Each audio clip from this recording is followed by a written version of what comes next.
Listen, people. Today's destination is flight.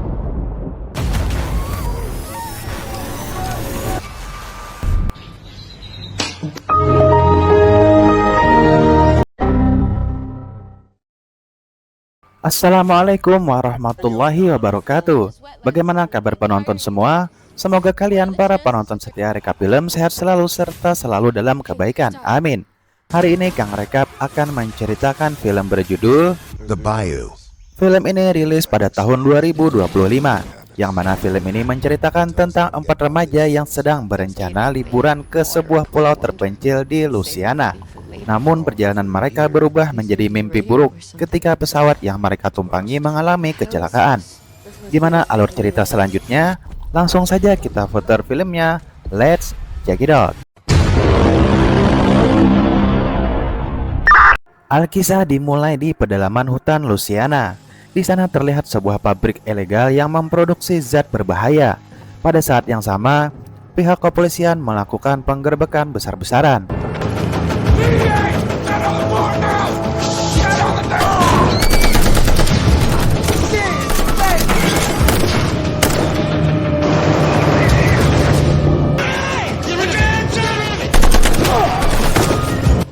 Di tengah kekacauan itu, salah satu pekerja mencoba membuang cairan kimia berbahaya ke sungai. Meski polisi berusaha menghentikannya, cairan tersebut terlanjur mengalir dan menyebar ke sepanjang sungai di hutan tersebut. Tanpa disadari, ini menjadi awal dari bencana besar. Cerita kemudian berfokus pada seorang mahasiswi biologi berprestasi bernama Kyle. Saat ini Kyle sedang berduka. Kakaknya meninggal secara mendadak karena serangan jantung. Sebagai bentuk penghormatan terakhir, Kyle berencana menaburkan abu kremasi kakaknya di sebuah pulau kecil bernama Florida Keys, tempat favorit sang kakak semasa hidup. Setelah selesai belajar, Kyle dijemput oleh teman lamanya bernama Alice. Mereka memang sudah berencana pergi bersama untuk menjalankan keinginan terakhir tersebut. Namun, rencana itu berubah saat Kyle melihat ada 2 orang lain yang ikut dalam perjalanan, yaitu Malika dan Sam. Kyle sempat bingung karena awalnya mereka hanya berencana pergi berdua, tapi karena keadaan, dia akhirnya ikut saja. Di perjalanan, Alice akhirnya jujur.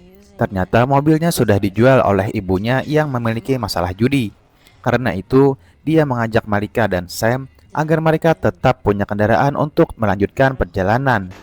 Mereka pun melanjutkan perjalanan dan sempat menginap di sebuah hotel. Di sana, Alice mencoba menenangkan Kyle yang masih berduka. Dia menyarankan agar Kyle mulai belajar menerima kepergian kakaknya. Namun Kyle tidak terima. Dia merasa tidak ada yang benar-benar mengerti perasaannya. Baginya, orang lain terlalu mudah melupakan seseorang yang mereka cintai. Keesokan harinya, mereka melanjutkan perjalanan. Mereka sempat berhenti di sebuah rest area untuk sarapan.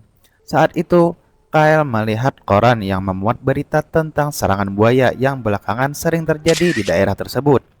Perhatiannya kemudian tertuju pada seorang pria tua yang memperingatkannya agar tidak bermain-main di sekitar sungai jika tidak ingin terjadi sesuatu yang buruk. Peringatan itu terdengar aneh, tapi juga terasa serius. Alih-alih langsung menuju pulau tujuan, Malika justru membawa mereka ke sebuah bandara kecil yang sudah lama tidak beroperasi. Semua orang pun kebingungan. Ternyata Malika punya rencana sendiri. Dia mengaku belum pernah naik pesawat seumur hidupnya. Jadi dia ingin melanjutkan perjalanan menggunakan pesawat agar bisa sampai lebih cepat, sekaligus merasakan pengalaman baru. Meski rencana itu terdengar nekat, mereka akhirnya tetap ikut. Tanpa mereka sadari, keputusan itu akan membawa mereka ke dalam teror yang jauh lebih besar. Kyle memang punya satu ketakutan besar, yaitu ketinggian. Sementara itu, mereka bertemu dengan seorang pria bernama Frank.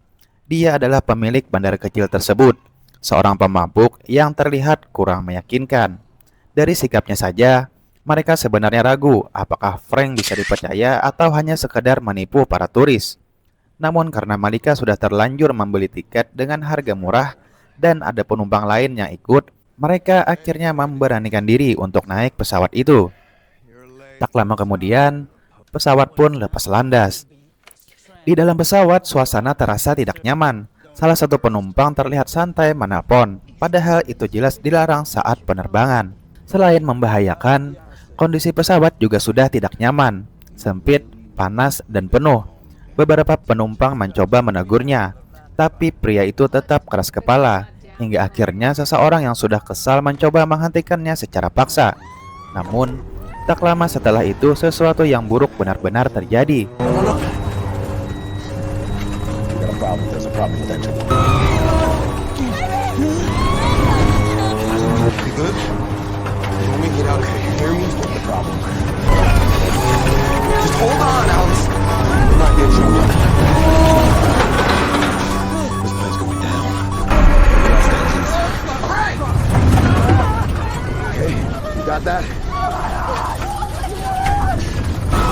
Call it in. Call him in there, baby.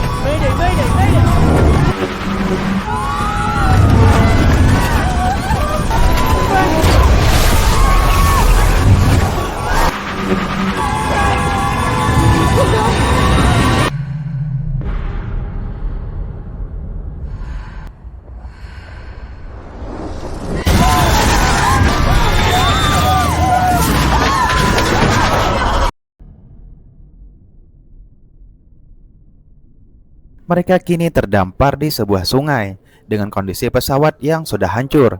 Beruntung tidak ada korban jiwa dalam kecelakaan itu. Tapi beberapa penumpang mengalami luka serius dan 2 orang dinyatakan hilang, termasuk sang kopilot.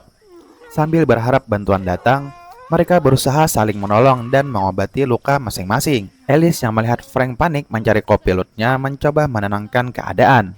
Dia menyarankan agar mereka menunggu tim penyelamat saja. Namun, Frank justru mengungkapkan kenyataan mengejutkan. Penerbangan ini adalah penerbangan ilegal. Artinya, tidak ada yang tahu mereka terbang. Bahkan tim penyelamat pun tidak akan sadar bahwa pesawat ini hilang. Mendengar itu, semua orang mulai panik. Kyle yang cerdas kemudian menambahkan bahwa mereka sedang berada di wilayah hutan tropis yang luas, salah satu yang terbesar di Amerika. Bahkan jika tim penyelamat tahu pun, peluang untuk menemukan mereka sangatlah kecil. Kesimpulannya jelas, mereka tidak bisa hanya menunggu. Yang terpenting sekarang adalah bertahan hidup. Setelah perdebatan panjang, Kyle mengambil inisiatif. Dia meminta semua orang untuk mencari barang-barang yang masih bisa digunakan. Makanan, alat penerangan, pisau, pakaian, atau apapun yang bisa membantu mereka untuk bertahan. Lebih baik fokus mencari solusi daripada terus saling menyalahkan.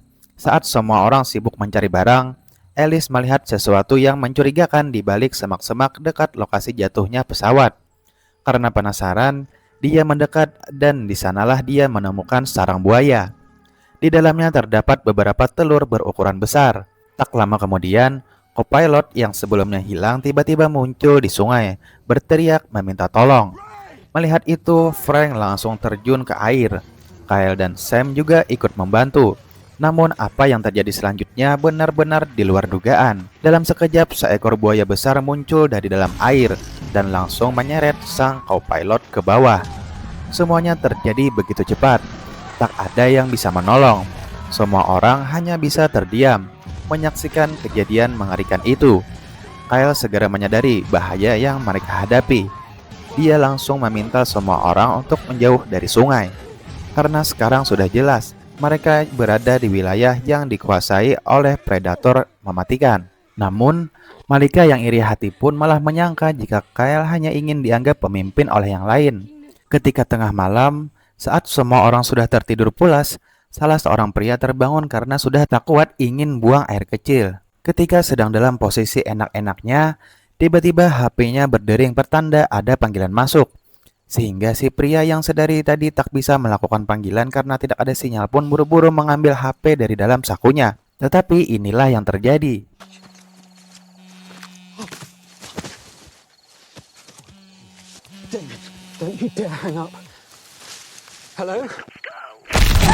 Dan keesokan harinya, Kyle dan yang lain dikejutkan dengan penemuan jejak buaya dan jasad si pria yang sudah dalam keadaan tewas tercabik-cabik. Sontak hal itu membuat Kyle merasa heran dengan buaya yang tidak memakan si pria dan hanya membunuhnya. Padahal jelas-jelas seekor buaya pada umumnya hanya memangsa ketika lapar saja. Dan setelah itu mereka kembali bersembunyi di tempat yang lembab. Frank pun kemudian bercerita tentang rumor yang sedang hangat di masyarakat bahwa buaya yang ada di sungai ini memang semuanya bertingkah aneh. Seekor buaya biasanya akan langsung lari setelah melihat atau mendengar suara manusia. Namun buaya di sungai ini malah bertingkah sebaliknya. Mereka justru mengamuk dan bereaksi agresif terhadap manusia, bahkan rela menempuh jarak yang cukup jauh untuk mengajar mangsanya. Dan hal itu para buaya lakukan bukan untuk mencari makan, melainkan hanya untuk membunuh manusia saja. Tak lama, Alice melihat sebuah bangunan tua yang lokasinya cukup dekat, sehingga mereka bergegas pergi untuk menjadikannya sebagai tempat istirahat, sekaligus tempat berlindung dari ancaman buaya yang bisa muncul kapan saja. Di tengah perjalanan, Kyle melihat banyak sekali buaya yang telah mengepung mereka dari berbagai arah, sehingga dia meminta si ibu yang sudah berada di depan untuk jangan bergerak, diam saja menunggu para buaya untuk pergi, karena para buaya sangat sensitif terhadap suara dan gerakan tiba-tiba. Namun ketika mereka masih menyusun rencana untuk kabur, tiba-tiba inilah yang terjadi.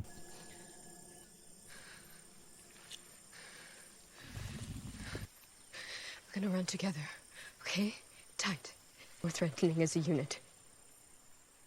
Remember.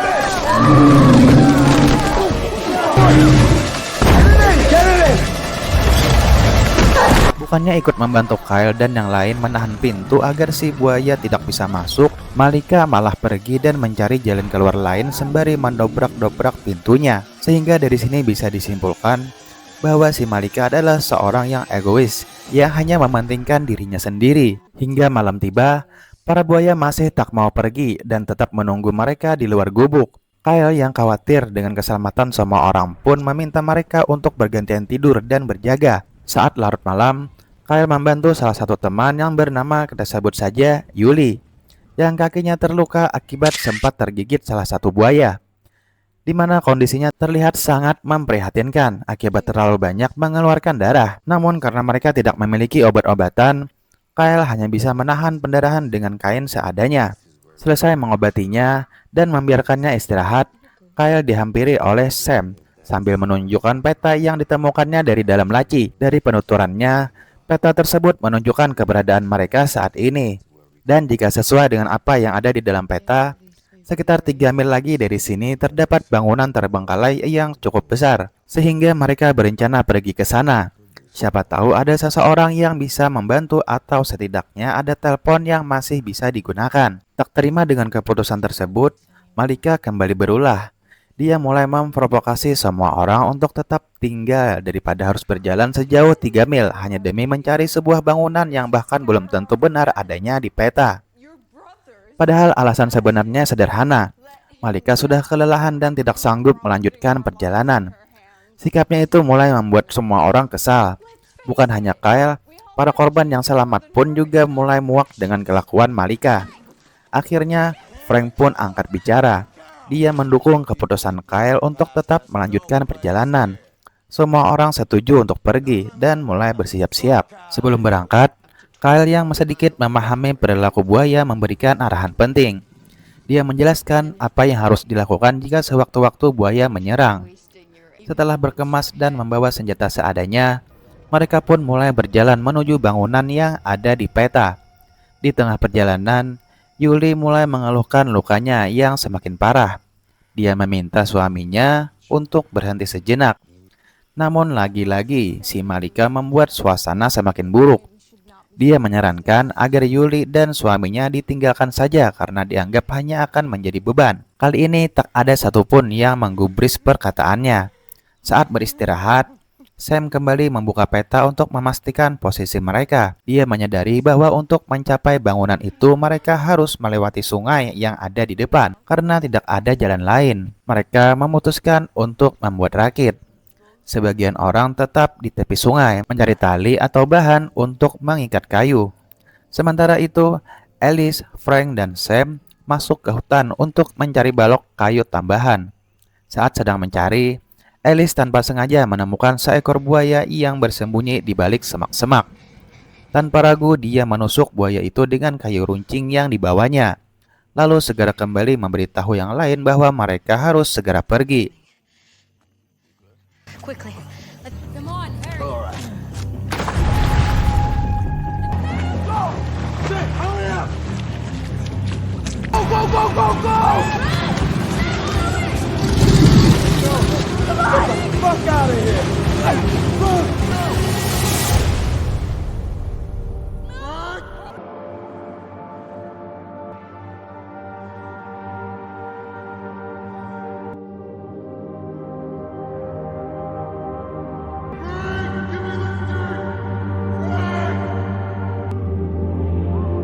Para buaya sudah mulai mendekat.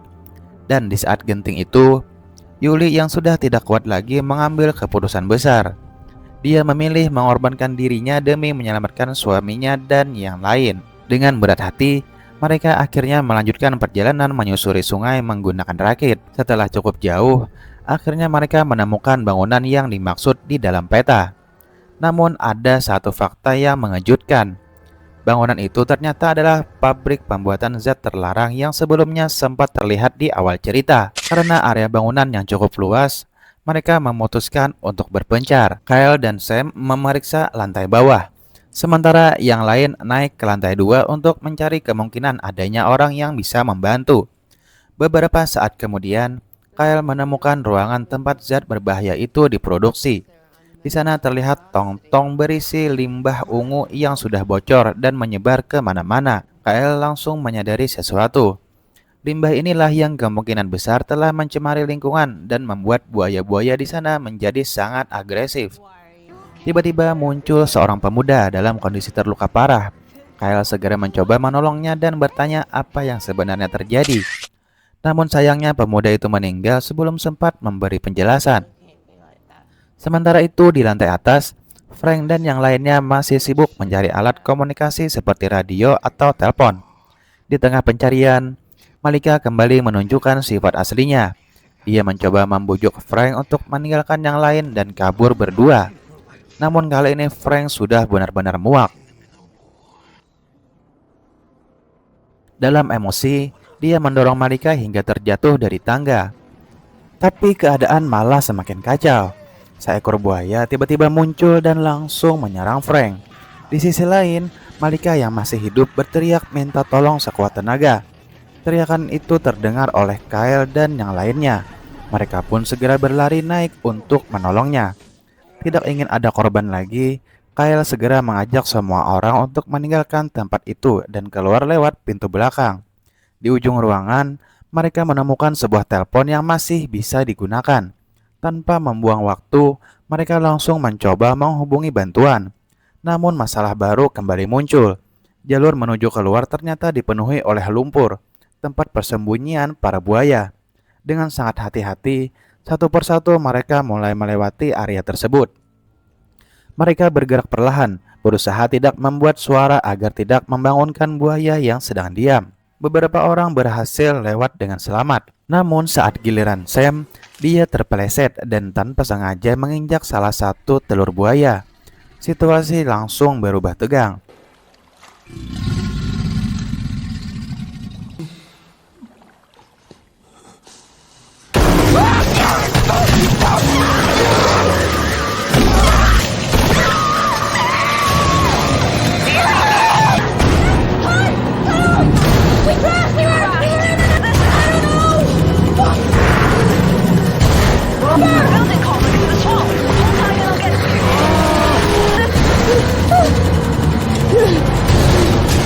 Di saat yang sama, Kyle berhasil menghubungi 911 dan mendapat respon. Mereka diminta untuk segera keluar ke tempat terbuka agar lebih mudah ditemukan oleh tim penyelamat. Tapi lagi-lagi keadaan tidak semudah itu. Seekor buaya besar tiba-tiba muncul dan menghalangi pintu keluar. Alice mencoba mengalihkan perhatian buaya itu dengan menggunakan telur yang tadi terinjak. Sayangnya usahanya berujung tragis. Dia diserang dan dibanting oleh buaya hingga tak sadarkan diri. What the fuck is that?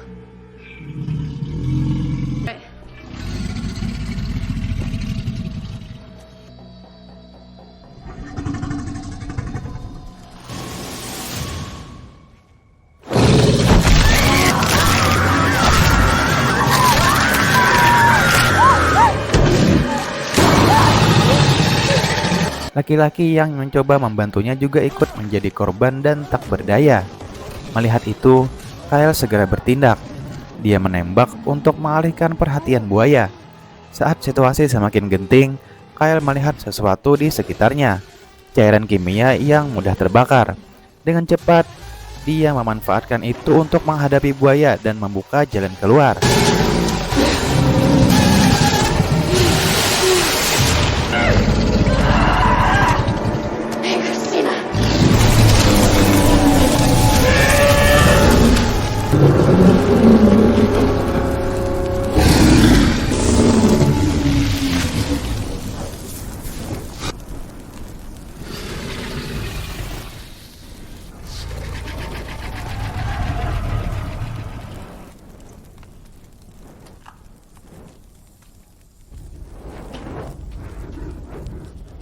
Keesokan harinya, setelah semua kejadian mengerikan yang mereka alami, Kyle akhirnya bisa menunaikan niatnya. Dia menaburkan abu kakaknya di Florida Keys dengan perasaan yang jauh lebih tenang. Namun cerita belum benar-benar berakhir. Di dalam pulau, terlihat Frank ternyata masih hidup setelah serangan buaya malam sebelumnya. Tapi nasibnya tidak berlangsung lama. Gerombolan buaya kembali muncul, mendekat, dan kali ini tidak ada lagi yang bisa menyelamatkannya. Lalu film pun berakhir. Pesan yang dapat kita ambil dari film ini, jika kita pergi ke kampung orang, jangan mengabaikan peringatan orang kampung tersebut, apalagi jika itu berhubungan dengan keselamatan. Dan untuk si Malika, jangan sampai kita semua mempunyai hati busuk seperti dia. Dan semoga kita dijauhkan dari teman yang seperti dia. Oke, gimana pendapat kalian tentang alur ceritanya? Bagaimanapun juga akan lebih seru jika kalian menonton langsung film selengkapnya di platform streaming kesayangan kalian masing-masing. Terima kasih banyak sudah menonton sampai akhir. Semoga terhibur dan mohon maaf jika masih banyak kekurangan. Silahkan drop kritik membangun di kolom komentar. Jangan lupa like jika suka dan subscribe untuk reka film menarik lainnya. Assalamualaikum and see you next time.